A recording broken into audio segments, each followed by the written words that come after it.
오늘은 풍성한 삶의 기초 5번째 시간입니다. 믿음으로 행한다는 것은 이라는 제목으로 함께 말씀을 나누겠습니다. 우리가 지난 시간에 나눴던 말씀을 잠깐 리뷰할게요. 우리가 그리스도 안에서 축복을 누리는 열쇠라는 제목으로 지난 시간에 말씀을 나눴습니다. 그리스도 안에서 우리에게 주어진 축복이 있습니다. 어떤 것들이 있었죠? 우리가 하나님께 온전히 용납되는 것, 그리고 하나님 안에서 특별한 존재가 되는 것, 그리고 하나님 안에 있는 새로운 가족 공동체 안에 들어오게 된 것. 이것이 그리스도 안에서 주어진 놀라운 축복을 함축하고 있는 세 가지였어요.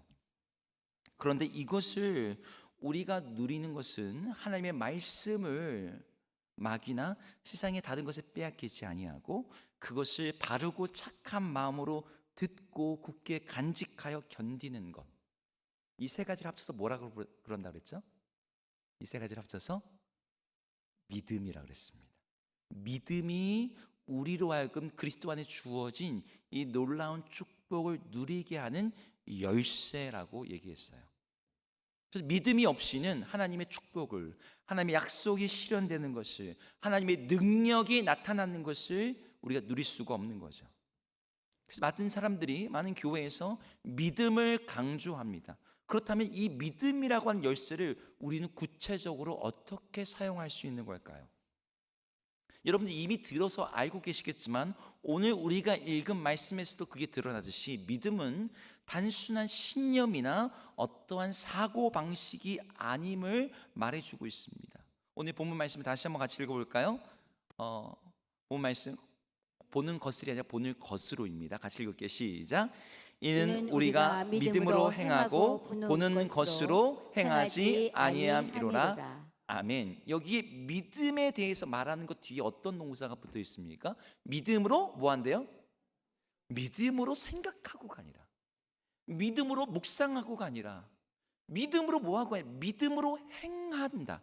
조금 더 구체하면 믿음으로 행동한다라는 말에 붙어 있습니다. 그러니까 믿음이란 열쇠를 작동시키는 방법은 생각이나 마음의 소원이나 바람이 아닌 거예요. 믿음, 하나님의 축복을 누리는 열쇠로서의 믿음은 행동을 통해서만 작동되는 열쇠입니다. 여러분들이 알고 있는 우리 구원받는 믿음, 로마서 10장 10절 말씀, 사람이 마음으로 믿어 의에 이르고 입으로 시인하여 구원에 이르느니라고 했을 때 우리를 구원하는 믿음은 어떤 거였어요? 마음으로 믿는 것이 아닌 거예요. 거기에 그치지 않습니다. 마음의 생각이 아니라 입으로 시하여 구원에 이릅니다. 믿음이 행동으로 연결될 때 그것이 작동되고 있음을 보여주는 거죠. 그런데 이 행동은 어떤 걸까요? 그럼 믿음의 행동은 어떤 걸까요? 오늘 본문 안에서는 믿음으로 행하는 것에 반대되는 것이 먼저 나옵니다. 그것은 보는 것으로 행동하는 거예요. 보는 것으로 행동한다는 것은 보는 것이 대표하고 있는 시각을 넘어서 우리 감각 그리고 경험 전체를 포괄하는 말입니다. 그러니까 보는 것으로 행동한다는 말은 우리의 감각, 느낌을 따라서 살아가는 거죠. 배고플 때 먹고, 졸릴 때 자고, 슬프면 울고, 두려우면 숨고, 갖고 싶으면 어떻게든 가지려고 하고, 내 마음이 원하는 대로, 내 감각이 원하는 대로, 내 느낌이 바라는 대로 행동하는 것, 그것이 보는 대로 행하는 삶이에요. 그런데 그리스도인의 삶은 내가 느끼는 대로가 아니라, 내가 생각한 대로가 아니라 믿음으로 행한대요. 그럼 이게 구체로 어떤 것인지를 우리가 살펴봐야 될 필요가 있습니다. 그런데 그 전에 믿음으로 사는 것, 믿음으로 행하는 게 이것이 아니다. 무엇이 믿음으로 행하는 것이 아닌지 잘못된 믿음을 먼저 짚고 넘어가는 게 좋을 것 같아요. 그래서 좀 대조를 해야지 믿음으로 행하는 게 뭔지 좀 더 선명해질 수 있기 때문입니다. 잘못된 믿음을 말할 때 우리는 크게 4가지를 얘기할 수 있어요. 첫 번째는 미신, 두 번째는 맹신, 세 번째는 광신, 네 번째는 자기 확신입니다. 먼저 미신을 여러분 다 아실 겁니다. 우리나라 문화에서는 샤머니즘, 한국 사회 안에 아주 광범위하게 들어와 있는 샤머니즘이 잘못된 믿음이죠. 잘못된 믿음이라 할 때 이 잘못된 믿음이 교회 안에, 신앙 안에도 들어와 있거든요. 그러니까 성경이 말하고 있는 것이 아니라 그냥 교회 안에서 전통적으로, 문화적으로, 관습적으로 나도 모르게 그렇게 행동해야 될 것, 그리고 그것을 하는 것이 믿음이라고 착각하는 것들이 있다는 거예요. 사회에서는 이사할 때, 여러분 요즘에 샤머니즘 없는 것 같지만 이사할 때요, 어떤 날짜는 돈을 30%를 더 받습니다. 어떤 날이죠? 손 없는 날. 손이 뭡니까? 요 손입니까? 네, 귀신이죠, 귀신. 나쁜 귀신 없는 날. 저 어릴 때는요, 친구들끼리 이름 쓸 때 빨간색 볼펜으로 이름 쓰면 큰일 나는 줄 알았어요. 왜요? 네, 빨간색으로 이름 쓰면 죽는다고 해서. 여러분 이거 왜 그런지 아세요? 이게 중국 영향 받아서 그렇습니다. 이렇게 죽은 사람 이름은 항상 붉은색, 그 검은색 펜, 검은색이 아니라 붉은색으로 썼거든요. 그게 영향이 내려와서 미신이 생기는 거죠. 숫자 4. 병원에 가면 4층 없는 거 아시죠? 네. 죽을 사자랑 비슷하니까 왠지 거기 가면 불길해. 저는 목사인데 새벽기도 준비하다 갑자기 딱 시계를 봤는데 4시 44분. 오늘 혹시 마음이 가끔 그럴 때가 있습니다. 근데 미신이 교회 안에도 있고 우리 안에도 있는 거예요. 교회 안에 대표적인 미신이 있다면 이런 거죠. 잘못된 믿음, 지성이면 감천이다. 지극한 정성이면 하늘도 하나님도 감동하신다. 옛날 샤머니즘에서 정화수 떠놓고 아침 해가 뜨기 전에 여명에 하는 정성의 기도는 힘이 있다고 믿었습니다. 100일씩 작정하고 108번씩 기도하고 숫자가 중요하다고 믿었습니다. 이런 식의 믿음이 교회 안에 있는 거예요. 잘못된 믿음으로 미신 말고 두 번째 맹신이라는 게 있습니다. 이 맹신은 샤머니즘 더하기 맹목적인 신앙이에요. 여기 맹이란 단어는 눈멀다라는 뜻이거든요. 하나님이 약속하지 않은 것임에도 불구하고 종교 집단의 리더나 어떤 누군가가 말하는 걸 그대로 따라가는 거예요. 사고력과 결핍, 어떤 분별력이 결핍되어 있습니다. 말씀을 연구하지 않아요. 말씀에 기반 두지 않아요. 세 번째는 광신입니다. 이 미신과 맹신을 과도하게 의지하는 것. 이 광신의 특징은 과한 열심이 있어요. 하나님의 뜻이 뭔지 생각하지 않고 내가 옳다는 것을 가지고 열심과 열정을 가지고 행동해요. 많은 사이비 집단, 이단들이 이런 광신의 성향을 보여주죠. 아주 눈에서 광채가 나요. 네 번째는 자기 확신입니다. 자기 확신은 자기가 만든 신앙이에요. 하나님의 약속하고 상관없이 스스로 이거 될 거야, 약속하고 내가 이거 될 거라 믿어 라고 생각하면서 그걸 붙잡는 거죠. 내 해석, 내 판단, 내 느낌. 이들에게는 하나님의 뜻에 대한 순종이 없고 나의 뜻을 하나님의 뜻이냐 왜곡하면서 그걸 믿습니다. 마가복음, 누가복음을 믿는 게 아니라 내가 복음을 만들어서 그걸 믿어요. 여러분 앞에서 말했던 이 네 가지 형태의 잘못된 믿음은 어떤 공통점이 있는 줄 아십니까? 하나님의 말씀이 아니라 다른 것을 의지해요. 미신은 말씀보다도 경험과 전통을, 맹신은 하나님의 말씀보다도 사람의 말을, 광신은 하나님의 말씀과 뜻보다도 열심을, 자기 확신은 하나님의 말씀보다도 내 생각, 내 느낌을 중시합니다. 그러니까 이런 식의 잘못된 믿음을 믿음이라고 생각하면서 그걸 가지고 하나님께 뭔가를 얻어내려고 할 때 그 믿음은 작동하지 않는 거죠. 세상 종교에서는 그게 통해요. 열심히 믿고 아주 열정이 대단하고 신념이 분명한 사람들은 뭔가를 만들어내죠. 세상 종교는 원래부터 그런 식으로 작동하니까요. 하지만 하나님께 그게 안 통해요. 내가 믿어봤는데 안 되더라 라는 말은 잘못된 믿음을 가지고 하나님이 주시고자 하는 그 축복을 얻고자 할 때 다른 열쇠를 끼워놓고서 이거 왜 안 들어가지? 라고 말하는 거랑 똑같은 거예요. 그럼 오늘 본문 고린도후서 5장에서 말하는 믿음으로 행하는 것은 구체적으로 어떻게 행동하는 걸까요? 저는 여러분에게 세 가지로 오늘 말씀드리려고 합니다. 첫 번째는 한번 따라해 볼까요? 하나님 앞에서 주장하는 것. 네, 하나님의 말씀을 가지고 하나님 앞에 주장하는 게 믿음으로 행하는 첫 번째입니다. 여러분 성경에는 하나님이 하신 약속의 말씀들이 있어요. 하나님의 성품을 드러내는 말씀들이 있어요. 우리는 그것을 가지고 놀랍게도 하나님 앞에 주장을 할 수가 있습니다. 이 세상을 다스리는 하나님께 그분의 성품을 상기시키는 모든 행위를 성경은 믿음의 행위라고 말을 해요. 하나님은 이런 분이시잖아요. 하나님은 악을 기뻐하지 않으시고 의로우시고 선하시며 거룩하신 분이시잖아요. 여러분, 우리 믿음 하면 떠오르는 구약의 인물이 있지 않습니까? 누구입니까? 아브라함. 예, 딱 믿음하면 떠오르죠. 믿음의 조상. 근데 아브라함이 왜 믿음의 조상입니까? 창세기 15장에 아브라함의 첫 번째, 그가 하나님이 약속하신 것을 믿으니 의롭게 여기셨다, 그 말씀이 시작이긴 해요. 근데 창세기 18장에도 비슷한 이야기가 나옵니다. 소돔과 고모라의 심판을 듣게 된 아브라함이 하나님과 대화하다가 하나님께 이렇게 말을 해요. 창세기 18장 25절 한번 읽어보겠습니다. 읽겠습니다. 시작. 주께서 이같이 하사 의인을 악인과 함께 죽이심은 부당하오며 의인과 악인을 같이 하심도 부당하니이다. 세상을 심판하시는 이가 정의를 행하실 것이 아니니까. 여기서 지금 아브라함이 하나님께 따지듯이 말하고 있어요. 이같이 하는 것은 부당합니다. 부당합니다. 여기만 딱 떼어놓고 보면요, 어우, 막 싸우는 것 같지 않습니까? 근데 하나님의 뜻에 정면으로 반기를 드는 것처럼 보이는 이 아브라함의 행동은 불순종이 아니라 믿음의 행동이에요. 왜? 하나님의 성품을 가지고 주장하고 있거든요. 하나님은 정의로운 분이시 아니십니까? 하나님이 세상을 심판하시는 분으로서 누구보다도 정의로워야 되지 않겠습니까? 의인과 악인을 같이 죽이시는 것은 부당합니다. 하나님이 어떤 분인지를 가지고 하나님께 주장하는 거예요. 여러분, 하나님께 이런 식으로 따졌던 사람들은 성경에 너무나 많아요. 우리가 잘 알고 있는 욥은 어떻습니까? 자기가 당하는 고난 앞에서 그래, 죄를 징계하시는 하나님의 의로우신 성품에 기초해 볼 때 죄를 갖다가 심판하시는 건 옳은 거지. 그런데 나는 그런 하나님의 성품을 비춰볼 때 이게 이해가 안 되는 거죠. 하나님께 법정 다툼이라도 하나님 저랑 같이 얘기 좀 합시다. 욥의 이 행동을 갖다가 하나님이 뭐라고 평가하시죠?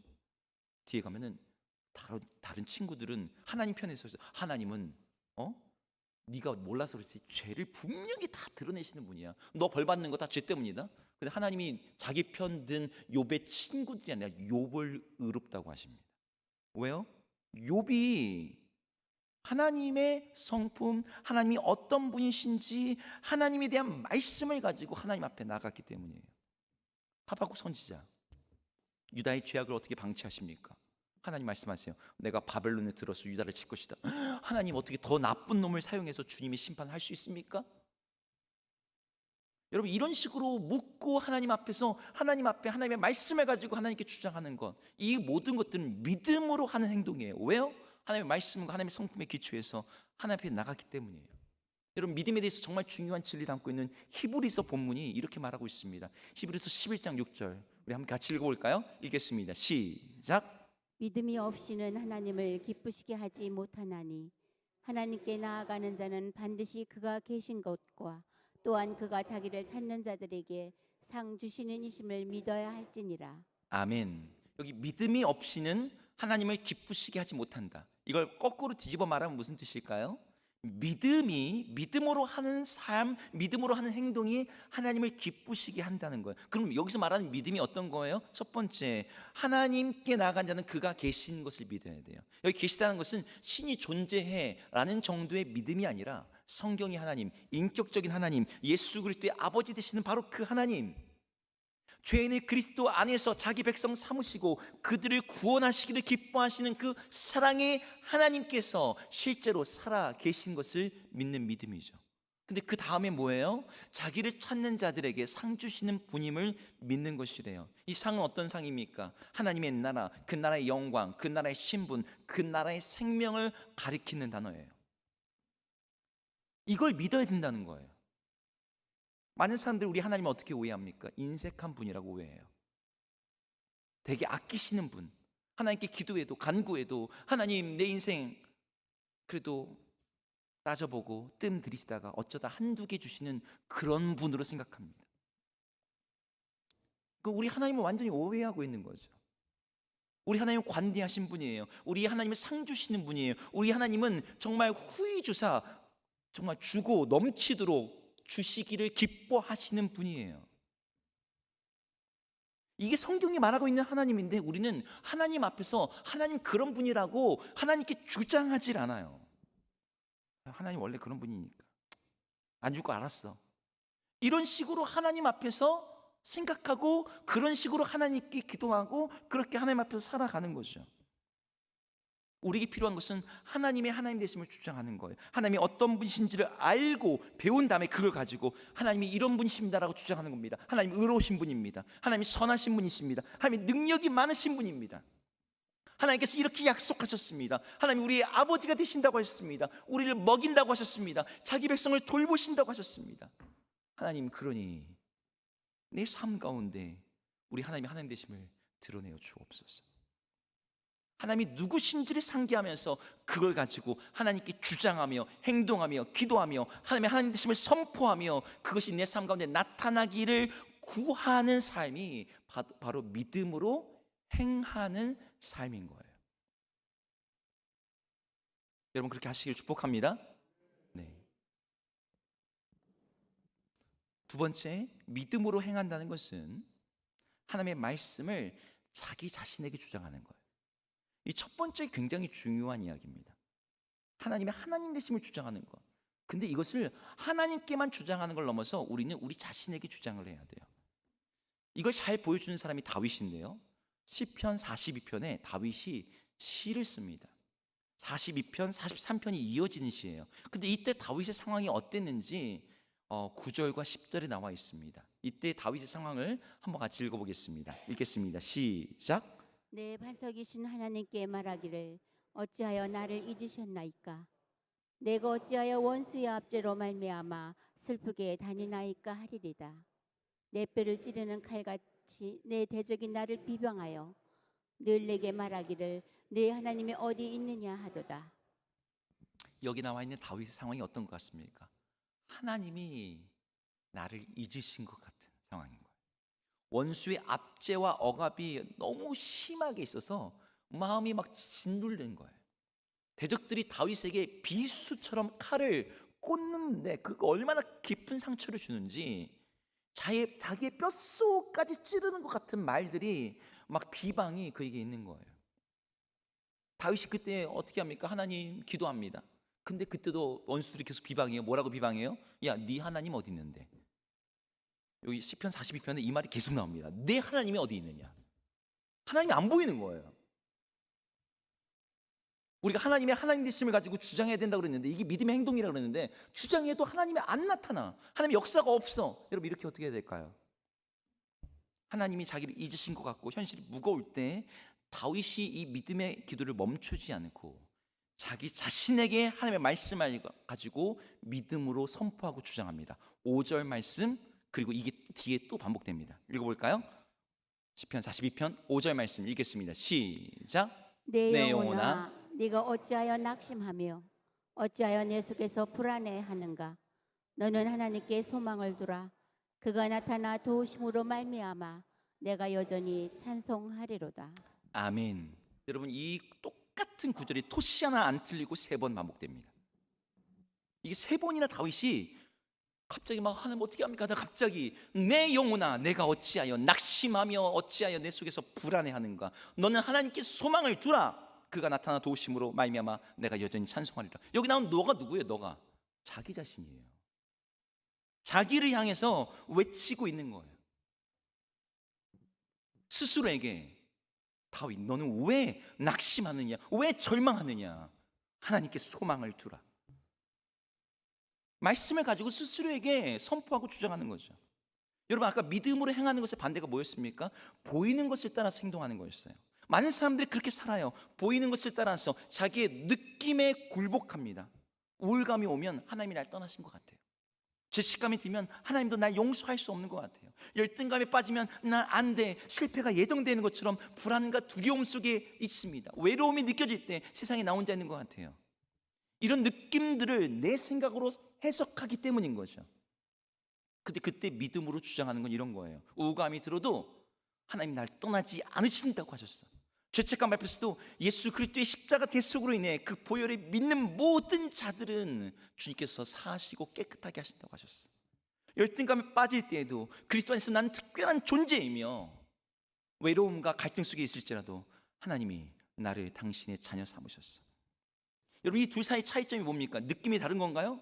똑같은 느낌이 왔어요. 우울감이 오고 절망감이 오고 마음과 상황들이 똑같았어요. 그런데 보이는 대로 행하는 것은 어떻게 사는 거예요? 이 느낌을 내 경험으로 해석하는 거예요. 근데 믿음으로 행하는 건 어떤 거예요? 이 느낌이 들 때 그것을 성경으로 해석하는 거예요. 성경이 내가 이렇게 느낌이 들었지라도 성경은 이걸 말하고 있어. 내가 외롭고 나 혼자 있는 것 같을지라도 하나님이 나와 함께 하고 계신데, 성경으로 환경을, 느낌을, 사건을 해석함으로 말미암아 믿음으로 행할 기초를 얻는 거죠. 사람들이 수군대는 말, 내 느낌과 생각이 아니라 하나님의 말씀이 나를 치우고 나를 다스리고 나를 움직이도록 하나님의 약속의 말씀을 가지고 스스로에게 주장하고 선포하는 것, 이게 바로 믿음으로 행하는 두 번째입니다. 여러분들도 말씀을 가지고 끊임없이 자기 자신에게 선포하셔야 돼요. 하나님이 나의 도움이시다. 하나님이 나를 붙들어 주신다. 하나님이 나의 기업이시다. 내 영혼아 어찌하여 낭망하느냐. 하나님을 바라고 기뻐하고 즐거워하라. 하늘의 상이 큽니다. 제 인생에 전환점이 몇 번 있는데요. 그 중에 한 번이 어느 때였냐면, 제가 이전 교회에서 저는 이렇게 성장 과정이 좀 늦었어요. 그래서 열등감도 되게 심하고 나는 정말 뭘 못할 것 같아. 맨날 이렇게 위축되어 있는 개척교회 목사의 아들이었습니다. 근데 어느 날 예배를 드리고 점심밥을 먹고 성가대 연습이 있는데, 성가대가 8명밖에 안 되는 그런 작은 성가대예요. 그 성가대에 소프라노 파트를 맡고 있는 한 누나가 있었는데 저랑 한 3살, 4살밖에 차이 안 났어요. 근데 그 누님이 지금 이 설교를 보지 않으실 것 같아서 말씀드리지만, 누가 봐도 예쁘지 않은, 좀 귀엽다라고 말할 수 있을지 모르지만 참 통통하시고 후덕하시고 참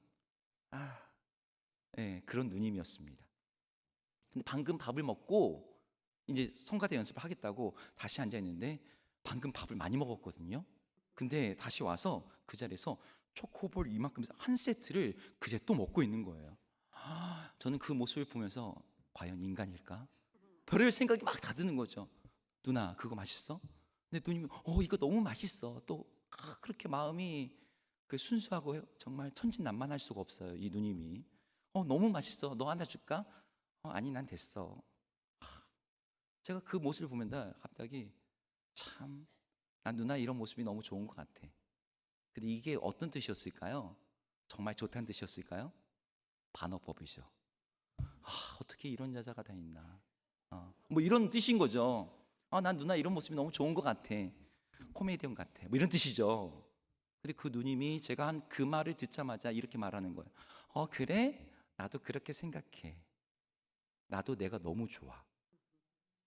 저는 제 인생에서 가장 충격적인 말이었습니다.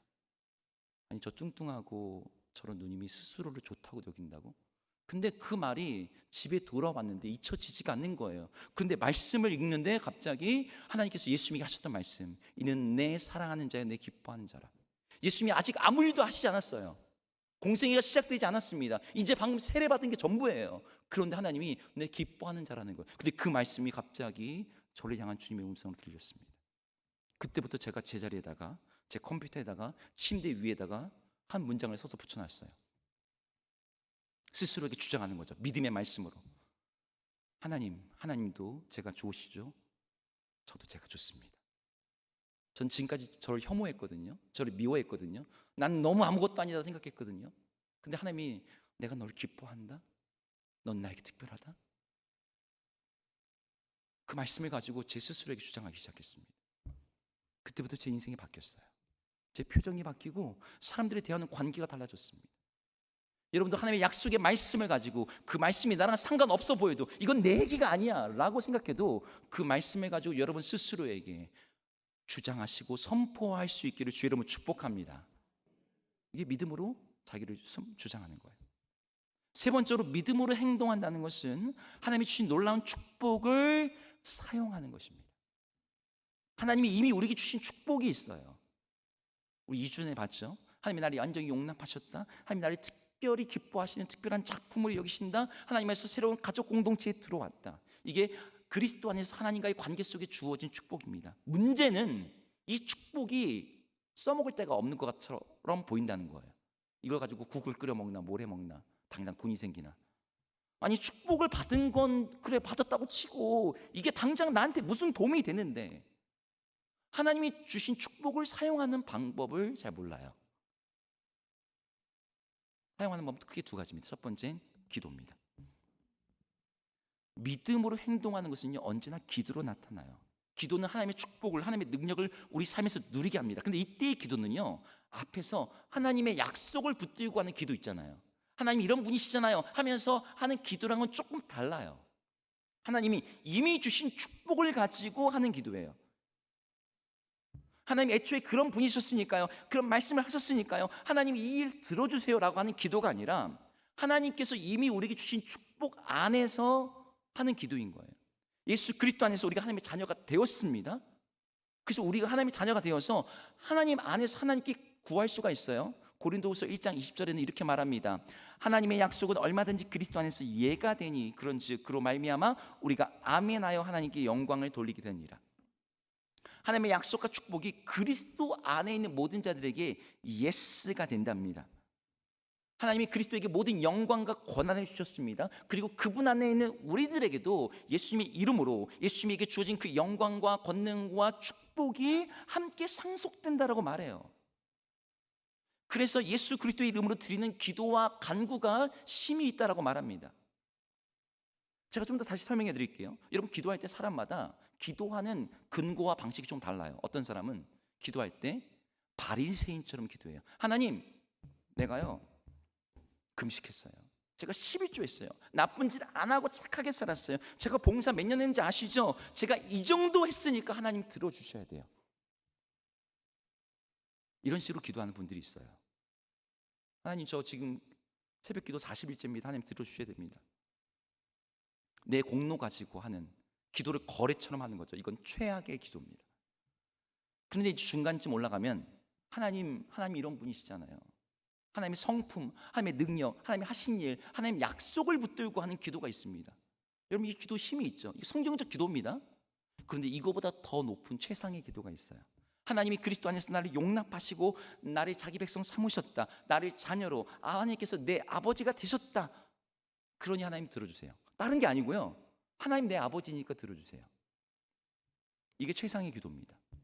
내 공로가 아니라 예수 그리스도의 공로를 의지할 뿐만 아니라 예수 그리스도 안에 있는 약속을 상기시킬 뿐만 아니라 그리스도 안에서 이미 일어난 일, 이미 주어진 축복, 하나님의 관계 안에서 내가 달라졌고 하나님이 나에게 그런 분이라면 그런 분위기에 이런 기도를 하나님께 드린다는 거예요. 제가 다시 한번 설명해 드릴게요. 조금 더 구체적인 예로.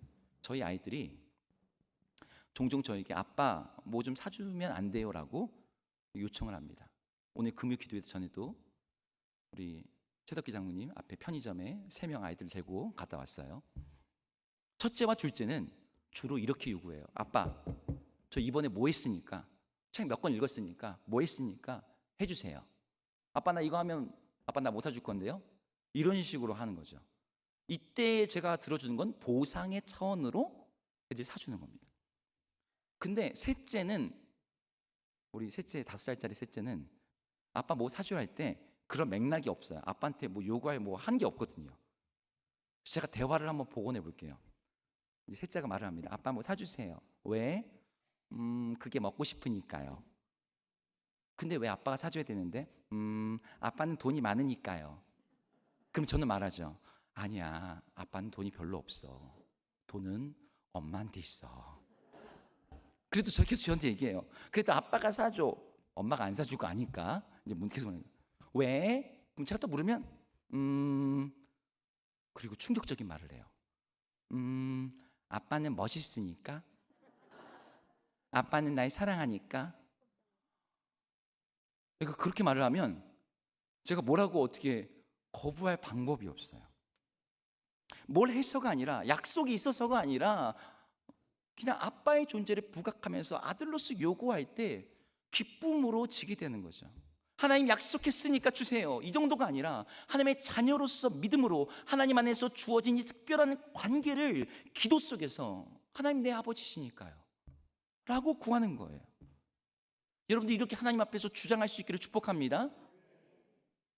믿음으로 행하는 삶, 하나님이 우리에게 주신 축복을 사용하는 또 다른 방법은 그리스도의 영이신 성령님을 의지함으로 매 순간 그분의 인도함을 받는 거예요. 사도 바울이 앞서 고린도 교회에 편지를 할 때 성령으로 말미암아 주어진 놀라운 축복을 묘사합니다. 다 읽기 너무 길어서 화면에 한번 보여주기만 하세요. 고린도서 12장 7절부터 10절인데요. 여기에 보니까 하나님께서 성령으로 말미암아 주시는 선물의 목록이 언급이 되고 있습니다. 병 고치는 은사, 지식의 말씀, 지혜의 말씀, 능력 행함, 예언함, 영들 분명, 각종 방언, 말함, 통역, 뭐 이런 은사들이 쭉 나옵니다. 또 열매도 나옵니다. 여러분, 이 모든 것들은 각 사람을 유익하게 하시기 위해서 주시는 거예요. 그러니까 성령께서 그리스도 안에 허락된 하나님의 축복과 능력을 우리가 직접 사용하며 누리게 하시는 분이라는 거죠. 성령이 우리 안에 오셔서 하나님의 능력을 우리 삶으로 구현하게 하신다는 거예요. 이게 믿음으로 행하는 삶이에요. 여러분, 믿음으로 행하는 삶은 성령의 인도함, 성령의 충만함 가운데에 있는 삶입니다. 갈라디아서 3장 5절에 이렇게 말합니다. 너에게 성령을 주시고 너희 가운데 능력을 행하시는 이의 일이 율법으로 말미암아서냐 아니면 믿음에서냐라고 묻습니다. 그러니까 성령의 능력과 역사가 너희 삶에 어떻게 나타나는 줄 아니? 바로 믿음으로 말미암아 나타나는 거야. 그러니까 믿음으로 행하는 삶이 우리에게 보내신 보혜사 성령님의 존재를 철저히 의지함으로 말미암아 그분이 우리 삶 가운데 일으키는 하나님이 이미 우리에게 허락하신 그 축복을 누리는 삶으로 이끌어 간다는 거예요. 오늘 말씀을 정리해 볼게요. 믿음으로 행하는 삶은 구체로 세 가지입니다. 말씀에 기반해서 하나님 앞에 주장하는 거예요. 하나님 이렇게 약속하셨습니다. 하나님 이런 분이십니다. 하나님 이렇게 행하셨습니다. 그리고 그걸 가지고 나 자신에게 주장하는 거예요. 내 영혼아, 왜 낭망하느냐? 너는 하나님께 소망을 두라. 하나님이 나에게 이렇게 말씀하셨다. 하나님의 말씀이 지금도 살아계시고 그분은 내 삶을 새롭게 하실 것이다.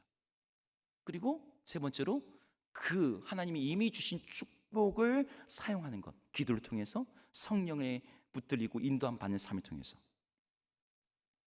여러분, 느낌에 굴복하지 않고 상황에 흔들리지 않고 우리 하나님이 누구신지를 주목하며 그분의 존재와 성품과 하신 일을 선포하면서 무엇보다도 그리스도 안에서 만유의 주 우리 하나님께서 나의 아바 아버지가 되심을 믿고 기도하며 성령의 인도하심에 따라서 믿음으로 행하는 삶, 하나님의 축복을 누리는 그 열쇠가 되는 그 믿음을 작동시키는 여러분 모두가 되기를 주의 이름으로 축복합니다.